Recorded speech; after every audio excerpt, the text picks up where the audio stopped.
सोहळा नावडे मनाला लागला टकळा पंढरीचा जावे पंढरीशी आवडे मनाशी कै एकादशी आषाढीये। या जगद्गुरु तुकोबरायांच्या अभंगाप्रमाणे सर्व वारकऱ्यांना पंढरपूरच्या वारीची म्हणजे आषाढी वारीची भगवान पांडुरंग परमात्म्याच्या दर्शनाची ओढ लागलेली असते आणि दरवर्षी प्रतिवर्षाप्रमाणे सद्गुरू निवृत्तीनाथ महाराजांचा पायी पालखी सोहळा श्री क्षेत्र त्र्यंबकेश्वर येथून प्रस्थान करून आषाढी वारी करता पंढरपूरला जात असतो। याही वर्षी 10 जूनला श्री क्षेत्र त्र्यंबकेश्वर प्रस्थान होऊन मजल दर मजल करीत आज लोणीपर्यंत सोहळा येऊन पोहोचला। रात्री गोगलगाव मुक्कामी सोहळा होता।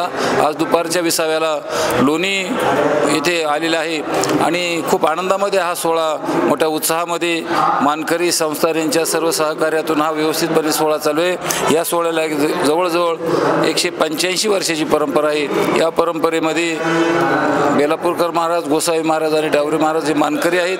त्याचप्रमाणे त्यांना संस्थांचं सहकार्य, त्या सहकार्यातून हा पालखी सोहळा पार पडत आहे आणि यावर्षी शेतकरी वर्गही सोहळ्यामध्ये बहुसंख्येने उपस्थित झाला आहे, कारण पाणी पाऊस भरपूर पडला आहे। भगवान पांडुरंग परमात्म्याच्या चरणी एकच प्रार्थना करायची की हा वारकरी सुखी व समाधानी राहावा, हीच भगवान पांडुरंग परमात्म्याने व सद्गुरू निवृत्तीनाथ महाराजांनी आशीर्वाद द्यावा, हीच निवृत्तीनाथांच्या चरणी प्रार्थना।